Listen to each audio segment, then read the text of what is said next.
Shalom teman-teman yang terkasih di dalam Tuhan. Bersyukur kalau hari ini kita masih boleh bersama-sama beribadah. Saat ini mari kita mengambil posisi yang baik untuk kita beribadah. Kita siapkan Alkitab kita dan saya mengajak kita untuk setiap kita boleh bersaat teduh sejenak. Mari kita siapkan hati di hadapan Tuhan, kita mengambil waktu teduh sesaat.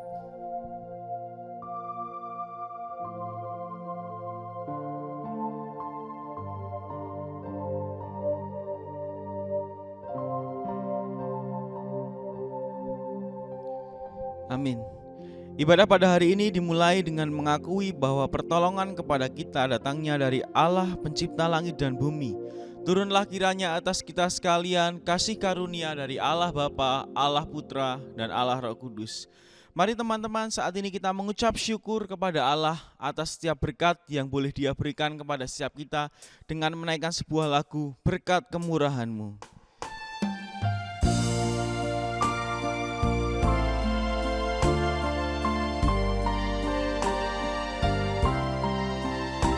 Kau hiasi kehidupanku, Kau hiasi kehidupanku dengan kemurahan-Mu. Kau rancangkan masa depanku penuh dengan harapan. Aku ada saat ini, semuanya karena kasih-Mu. Aku hidup hari ini, semua berkat kemurahan-Mu. Terima kasih Yesus, Engkau sangat baik, teramat baik bagiku. Kau hiasi kehidupanku dengan kemurahan-Mu. Kau rancangkan masa depanku penuh dengan harapan. Aku ada saat ini, semuanya karena kasih-Mu. Aku hidup hari ini, semua berkat kemurahan-Mu. Terima kasih Yesus, Engkau sangat baik, teramat baik. Aku ada saat ini, semuanya karena kasih-Mu. Aku hidup hari ini, semua berkat kemurahan-Mu. Terima kasih Yesus, Engkau sangat baik, teramat baik bagiku. Mari teman-teman, bersama-sama kita mengambil waktu berdoa di hadapan Tuhan. Tuhan Allah Bapa kami yang bertahta di dalam kerajaan surga, kami mengucap syukur atas berkat-Mu sehingga hari ini kami boleh bersama-sama mengikuti ibadah. Tuhan Yesus, layakkan kami sehingga kami boleh mengikuti ibadah ini dan berkenan di hadapan-Mu. Ampuni setiap dosa dan kesalahan yang kami perbuat yang mendukakan hati-Mu ya Tuhan. Kiranya Engkau sendiri Allah yang boleh menyucikan kami dari segala kejahatan sehingga kami boleh layak untuk boleh beribadah kepada-Mu. Terima kasih ya Tuhan, kami menyerahkan ibadah ini sampai pada akhirnya ke dalam tangan-Mu. Di dalam nama Yesus kami berdoa dan mengucap syukur. Amin. Teman-teman, mari kita bersama-sama membaca firman Tuhan yang terambil dari Efesus pasal yang ketiga ayat yang ke-21. Efesus pasal yang ketiga ayat yang ke-21. 2, 3. Bagi Dialah kemuliaan di dalam jemaat dan di dalam Kristus Yesus turun-temurun sampai selama-lamanya. Amin. Kiranya firman Tuhan ini boleh tertanam di dalam hati kita sehingga kita boleh menjadi anak-anak yang sungguh lebih dekat kepada Tuhan. Teman-teman, saat ini mari kita bersama-sama bersyukur dan bersukacita karena Allah begitu baik bagi kita. Mari kita mengangkat sebuah pujian yang berkata, bersyukurlah kepada Tuhan. Bertepuk tangan.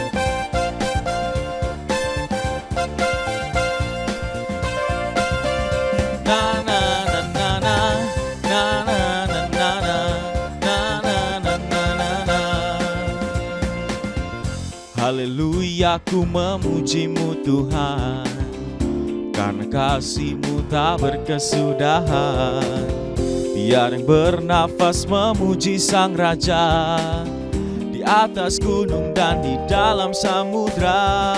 Tanganku ku angkat padamu, mensyukuri rahmat yang Kau beri.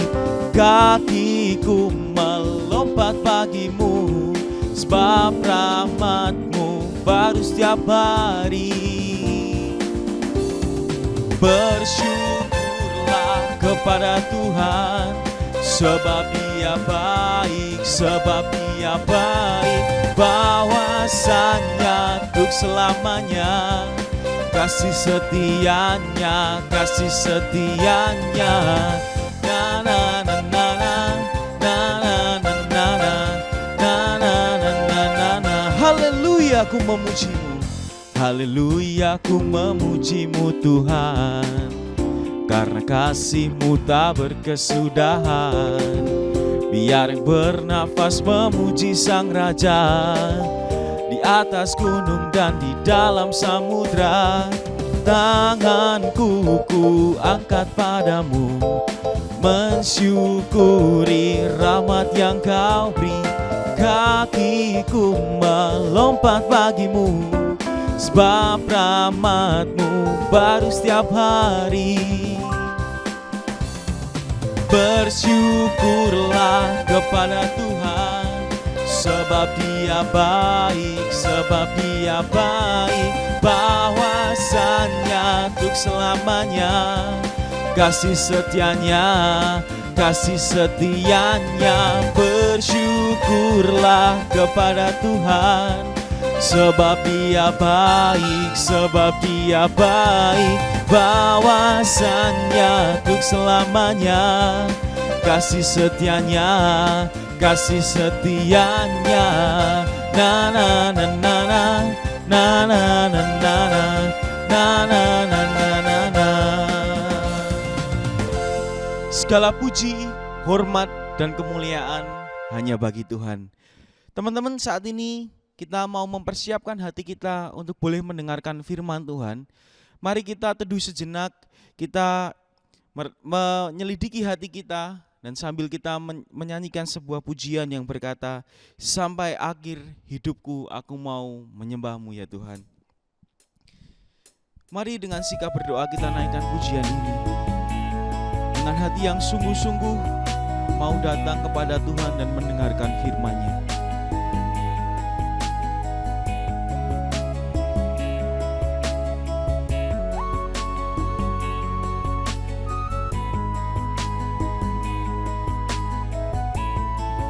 Bapa, Engkau mengenalku lebih dari siapapun. Dengan sikap doa kita naikkan pujian ini. Bapa, Engkau mengenalku lebih dari siapapun. Engkau tahu ceritaku dan isi hatiku.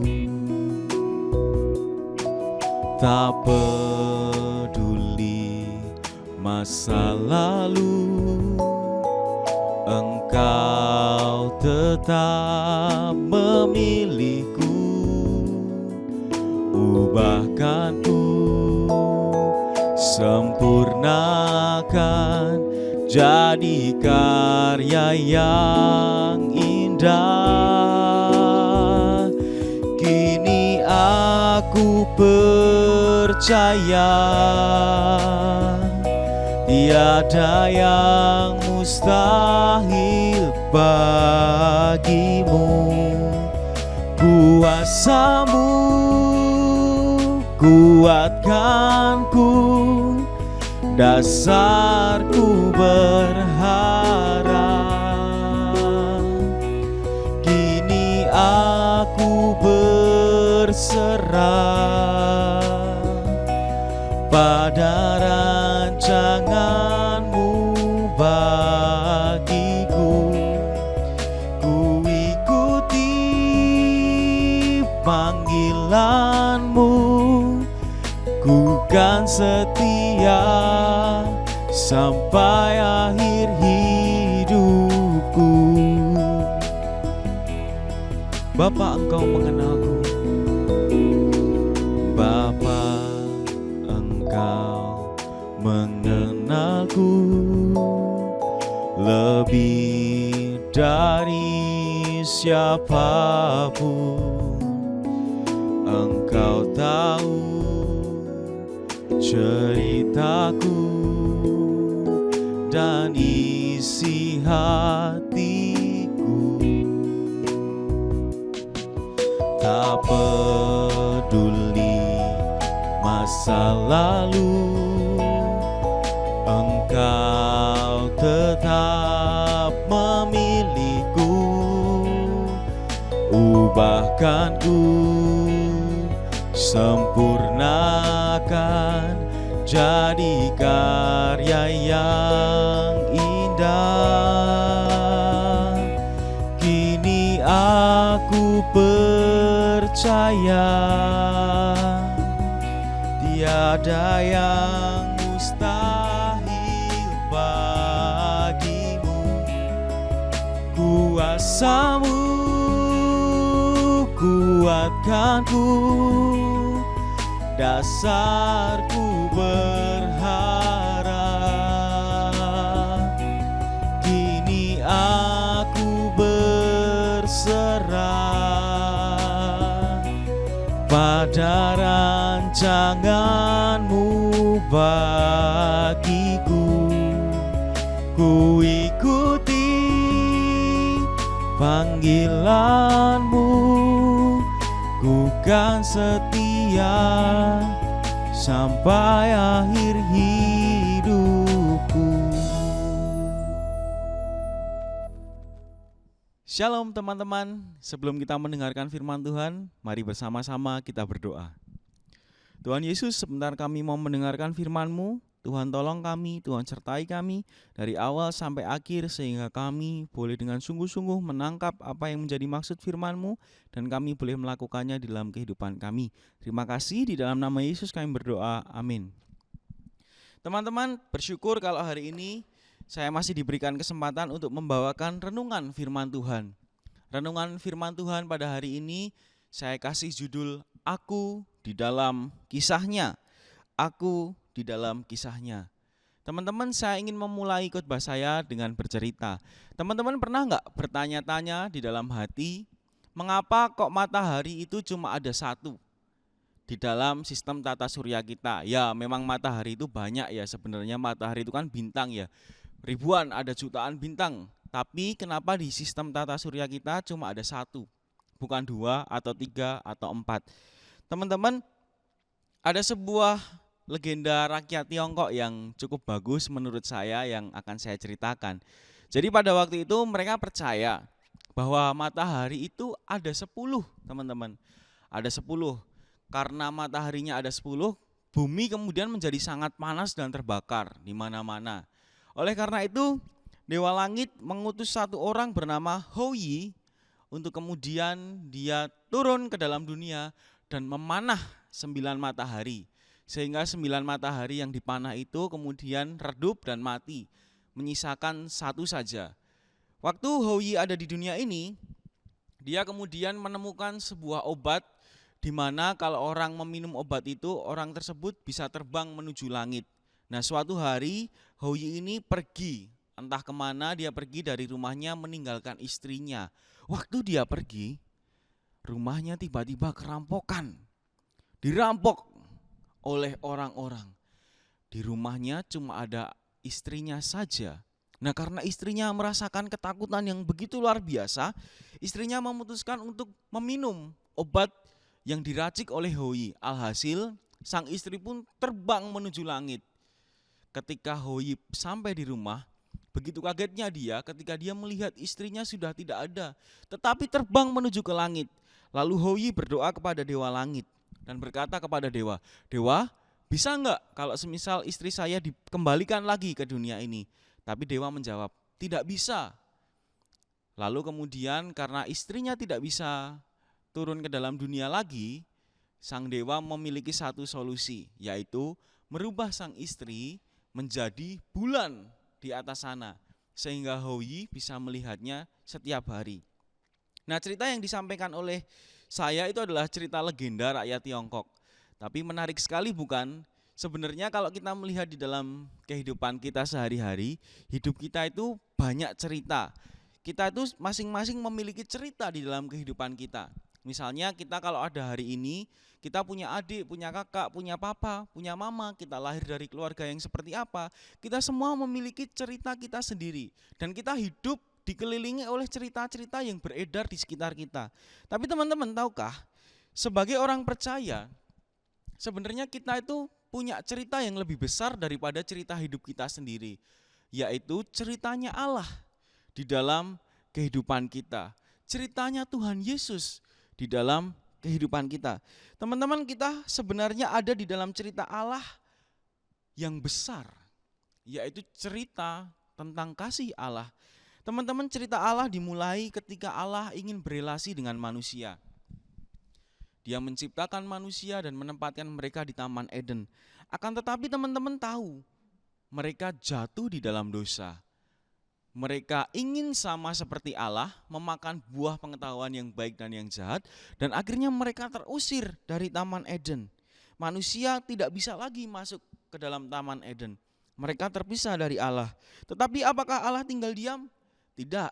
Allah ingin menyelamatkan manusia.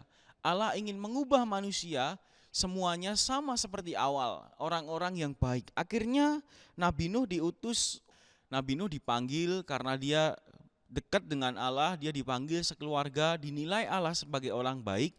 Kemudian ada air bah yang begitu besar sehingga Nabi Nuh dan keluarganya diselamatkan. Dan orang yang lain pada waktu itu dibinasakan oleh Tuhan di dalam cerita Alkitab. Akan tetapi keturunan Nabi Nuh apakah menjadi orang yang baik? Ternyata tidak, teman-teman. Orang-orang yang berasal dari keturunannya Nabi Nuh kemudian mereka menjadi orang-orang yang kembali lagi ingin sama seperti Allah.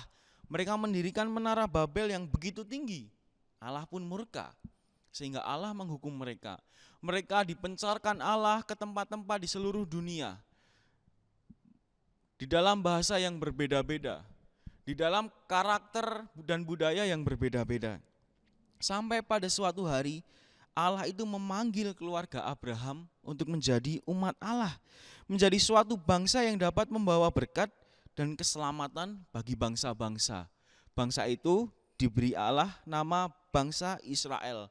Tapi bangsa Israel pun tidak melakukan apa yang diperintahkan oleh Tuhan.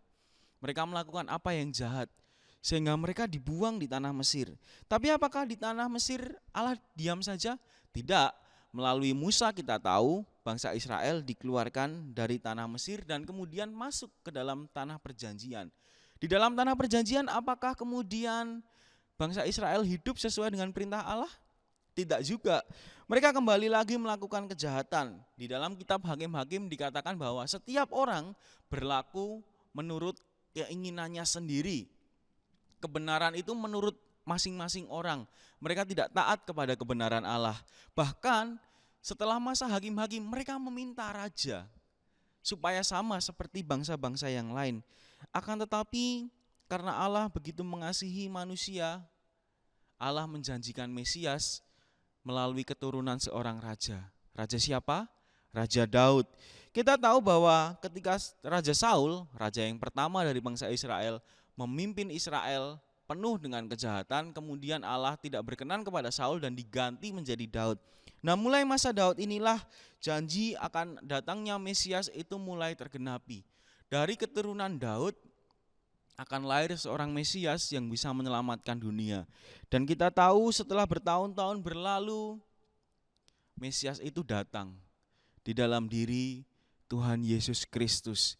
Dikatakan di dalam Yohanes 3 ayat 16 di sana, karena begitu besar kasih Allah akan dunia ini, maka Dia mengaruniakan anaknya yang tunggal, supaya setiap kita yang percaya kepadanya tidak binasa, melainkan beroleh hidup yang kekal.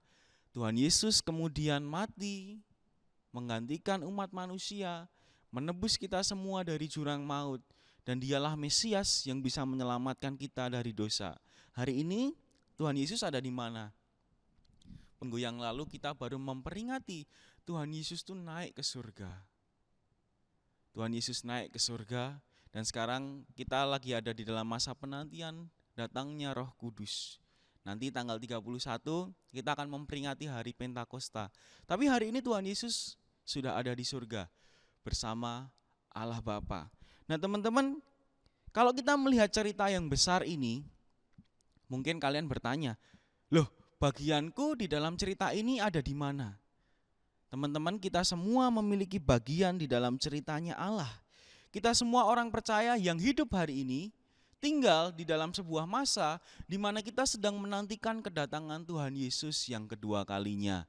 Kita sedang menantikan Yesus datang dan bertahta menjadi raja. Teman-teman, di dalam Alkitab kita semua ini disebut siapa sih?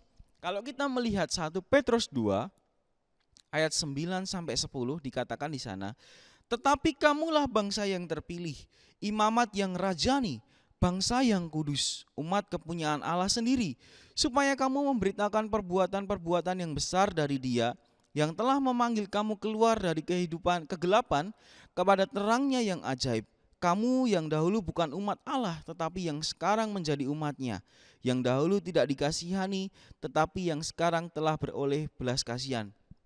Teman-teman, kita semua sebagai orang percaya mengambil bagian di dalam cerita Allah.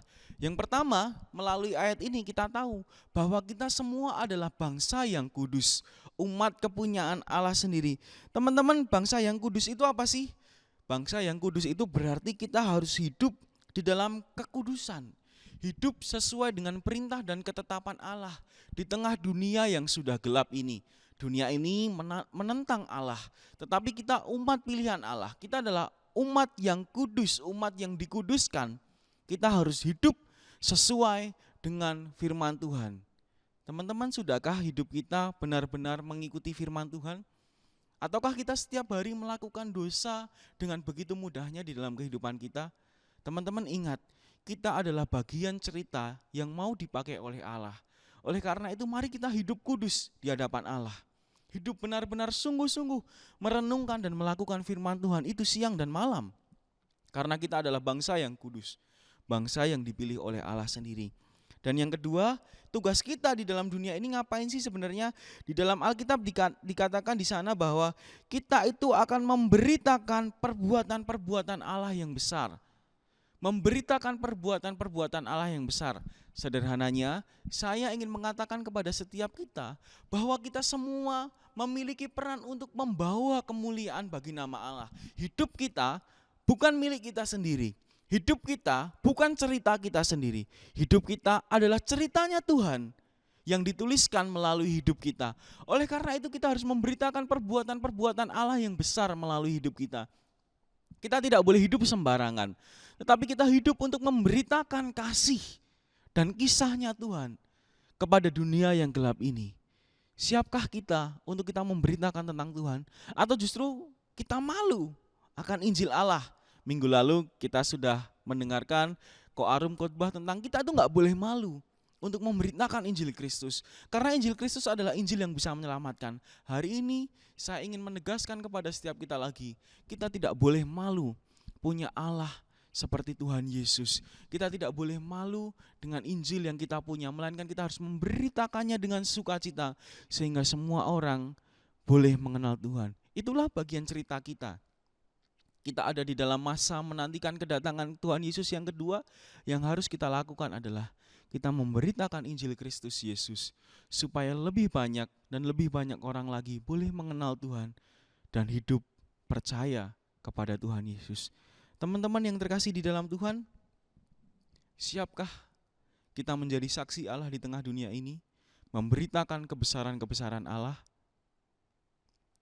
Mari kita bersama-sama menundukkan kepala, kita merenungkan firman ini, dan kita bersama-sama berdoa, meminta Tuhan kekuatan supaya kita boleh melakukan atau membagikan Injil Tuhan di tengah-tengah dunia ini. Mari kita berdoa.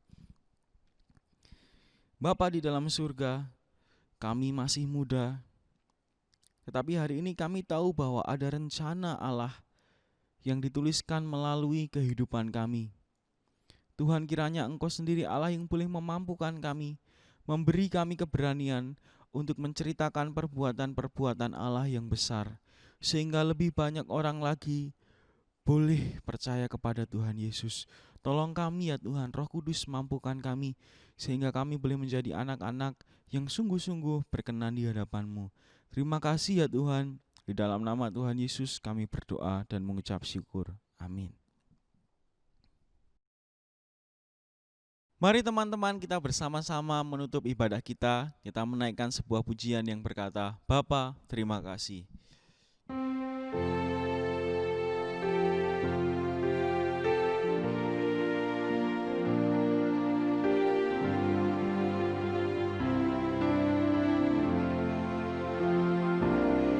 Bapa, terima kasih. Bapa, terima kasih. Bapa di dalam surga, puji terima kasih. Amin. Mari kita berdoa. Tuhan, terima kasih untuk ibadah yang boleh kami ikuti dari awal sampai akhir. Tuhan, kiranya menolong kami untuk boleh menjadi anak-anak yang berani memberitakan cerita dan kisah dan kasih-Nya Allah di dalam kehidupan kami untuk orang-orang lain. Tuhan, kiranya menolong kami. Ke depan kami mau menjalani kehidupan kami, Tuhan mampukan kami. Di dalam nama Tuhan Yesus kami berdoa. Amin. Saat teduh, ibadah selesai.